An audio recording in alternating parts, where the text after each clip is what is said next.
When I was young, my family would play a game. Who could see the farmhouse first? That moment of anticipation was the best part of the drive. There was just something exciting about seeing that house come into view. As the years have passed, that excitement has never gone away. I have often wondered, what is it about seeing the farm and being at the farm that is so important to me?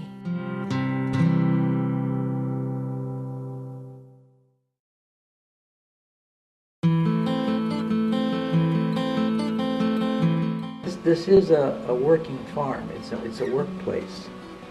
My grandparents had 12 children, and everybody had work to do. It was part of the creative spirit. It was a way that the family connected with each other.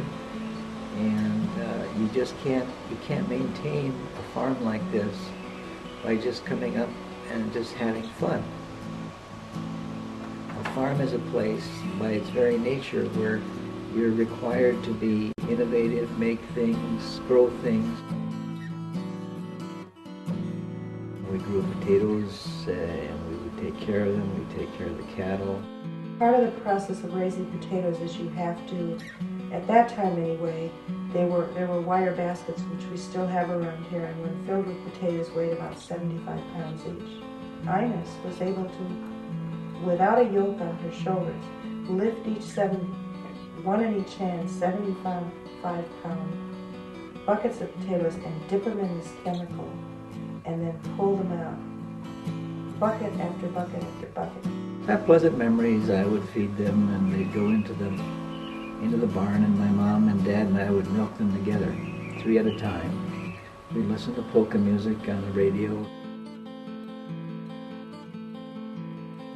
I think Grandma Pointon banging around in that kitchen, she never was quiet. Everything she did was loud.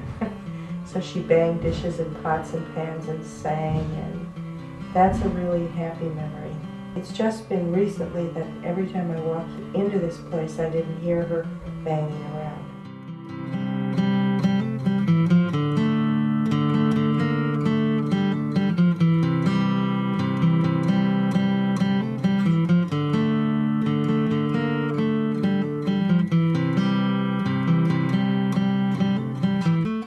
Just exciting for me to drive this tractor because it sat dormant for many years, and we had a fellow come out to get it going again who actually worked with my father on the township. My dad was a Crystal Falls Township clerk for 27 years, and I still remember when Chester Cudwell got this tractor going and came roaring around the back end. It was like my dad came back to life. So for me, getting on the tractor is a way of connecting with my father's spirit.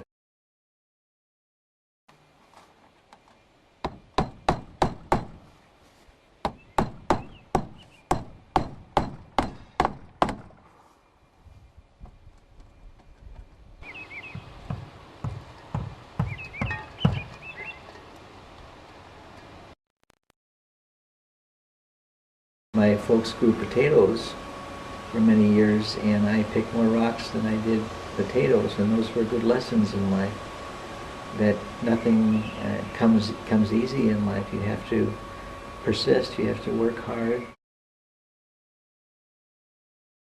From the very first that I saw this farm, I knew we would inherit it because your dad's an only child. So through the years I've harbored all these strong fantasies about fixing it up to be a retreat place for us. So that's been with me for 37 years to try to beautify it, because there is a tradition in this family, I've been told, that Elias Portman, he picked everything up. He left tablecloths on the tables and curtains freshly starched. I think the work that we're doing in the farm property right now, the house, the painting, and everybody's worked on it, has been very exciting. It's been very meaningful. At the end of every visit, before you could leave, you had to go and have your picture taken, and it was always this staged affair where you know, people were positioned in certain ways, and you know, it'd be, oh, and later on, yeah, the tree stump, people would be, as Sarah can probably remember, some interesting photos with perhaps bizarre fashion choices. Because of TV and VCRs and everything, people have lost touch with creating their own fun, and that one of the nice things about coming here is you're kind of forced to do that, and that's cool. I always thought about this place as a good place to come and get work done, and not the kind of, you know, the kind of work that people really want to do that's connected to their spirit, I guess, or, you know, more what they really are about, like thinking kind of work.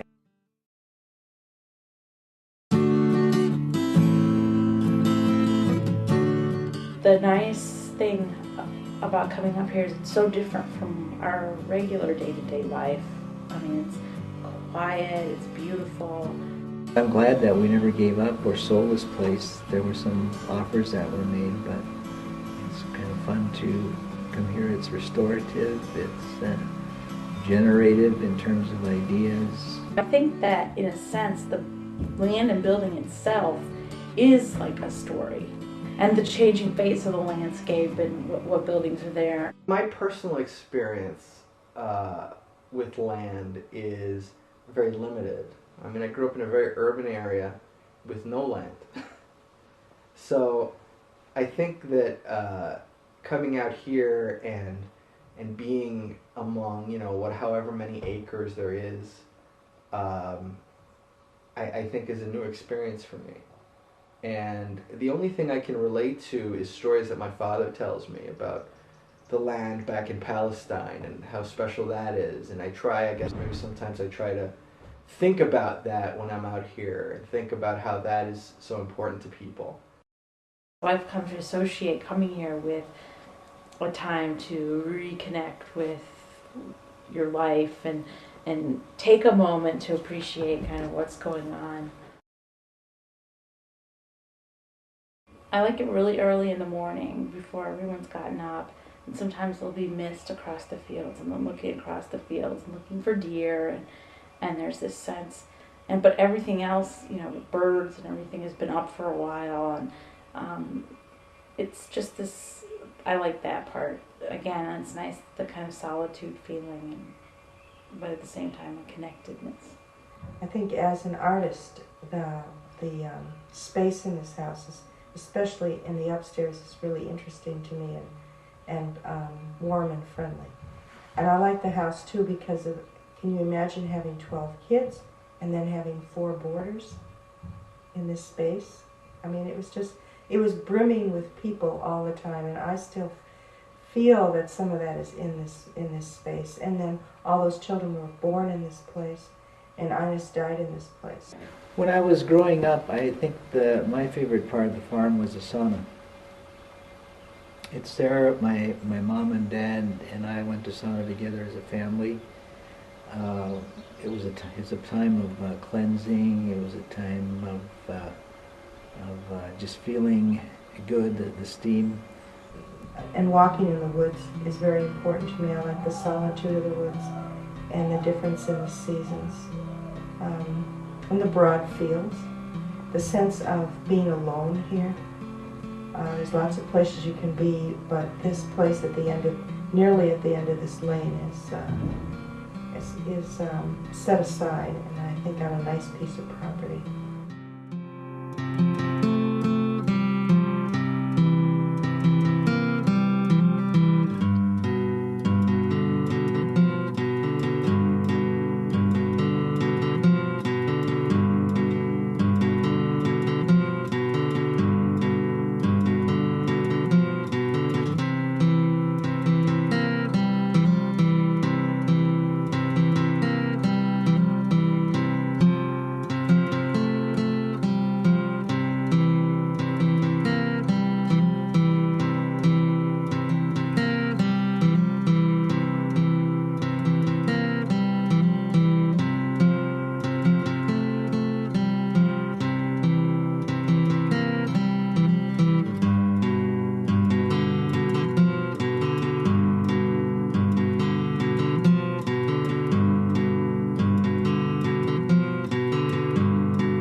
I find it very difficult to just sit and rest here, because when I come here, every place I look, I see something that needs to be done.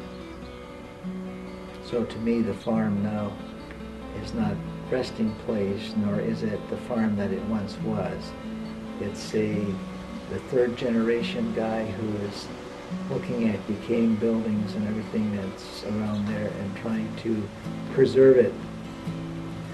And in doing that is trying to preserve the heritage of the family.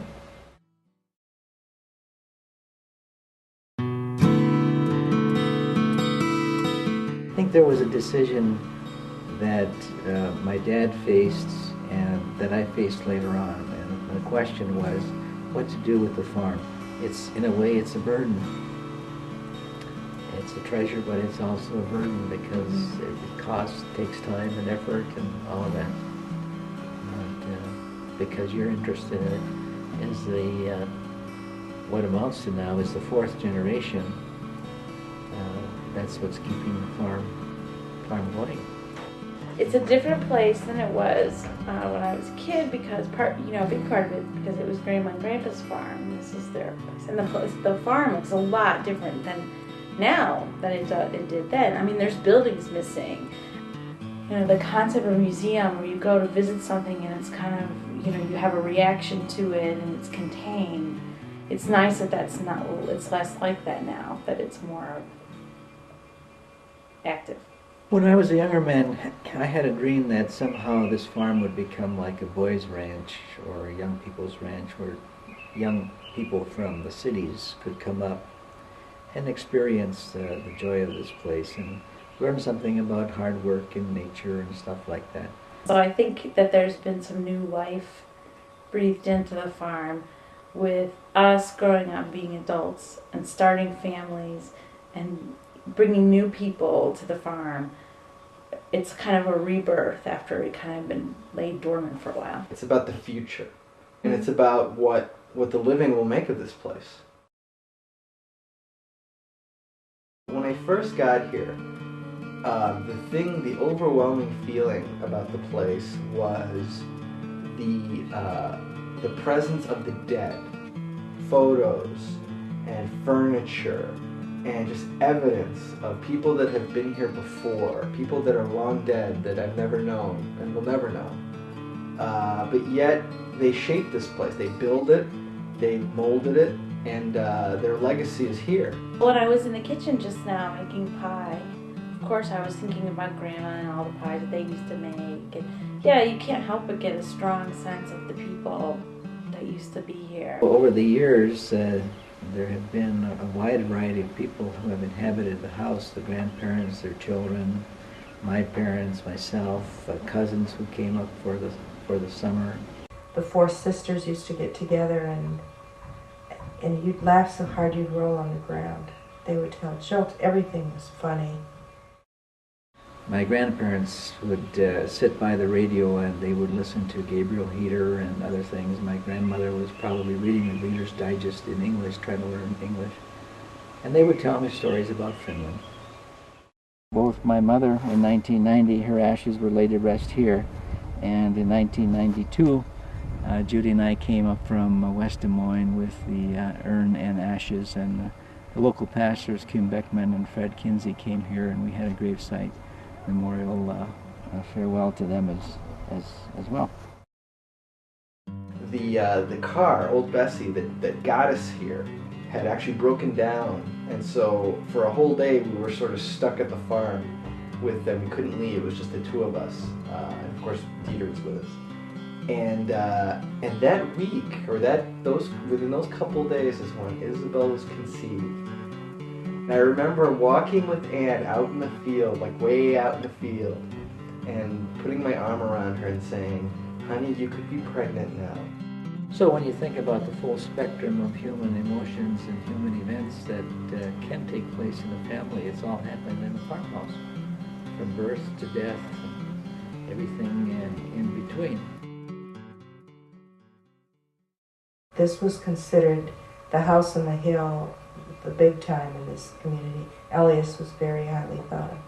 My cousins would come up that were my age, and we would play together, and we'd be making hay, and the older adults would come and to visit Grandma and Grandpa. This is long heritage of this family that's been very supportive of each other through all these years. And I never had that in my family. That's what this place represents for me. It's a connection with community. I mean, there's a sense of place, and I think for our generation, that's a significant thing because we moved around so much that we didn't really have a sense of place. There's other traditions in this family that have been here since Elias and Johanna started here, and that is, they were very into community service, and this house was always filled with people. I hear about what they did in the community, and people are willing to help us because of their contribution. Well, here we are at the farm hall. This is about 1/8 of a mile from the farm. They used to do little plays down at the farm hall, little skits and stuff. In fact, when I was up in the barn, there's like theatrical backdrops like up in the rafters up there. So, I mean, I would love to go up there and explore those. You would kind of shape there and see if they could just be touched up or something. And basically, he created a horse out of potato sacks and wood and so on, and pull strings so that the guy in the front end of the horse could manipulate the ears and the jaw and so on, and then the guy could be in the back end of the horse. And in this play, the problem with the horse is that the horse ate half of the laundry from the neighbors and had swallowed it, and so he pulled all the stuff out of the horse's mouth. I'd say this loom dates to about 1920, and it's a commercial loom. It doesn't have a name on it. A lot of them do have a name, but I don't see a name on it. It's a rug loom used exclusively for that purpose, and it was used extensively in this whole Upper Peninsula by the Finnish immigrant women. They wove all their rugs, rag rugs, tearing up old clothing and buying carpet warp, and then they'd weave all their rugs. And in this family, it goes back to Grandma Fortner. Johanna. Johanna Fortner. She was the original weaver, and then Art's mother Ines learned to weave on it, and I know her sister Ilmi wove on it. And they would have rag cutting bees. We have pictures of them cutting rags, and so they could weave. And they would share this. They'd each get the loom for so many months, and then it would go to somebody else's house. The farm has been a focal point for family gatherings and gatherings of friends, of good friends of mine. And it's become an annual thing. We do it every year. And I see that as just continuing basically for the rest of our lives. I'm very interested in bringing up groups of people. I mean, I don't know the people that live in this area really, and maybe that'll change as I keep coming up here more. I'm struck by the people. I forget that we live in a place where other people live sometimes. I mean, because we're so isolated at the farm. I think it'll be interesting to bring people I know, people I've met. I'd like to almost create like devices, since you can't be up here for 3 months at a time with a group of people, but come up for a week with a specific project in mind. It's going to be a place where hopefully the cousins will get together and share memories and strengthen the family bond, and hopefully we'll all invest in the farm and improve it and keep it going, and it'll be just a special place for eternity.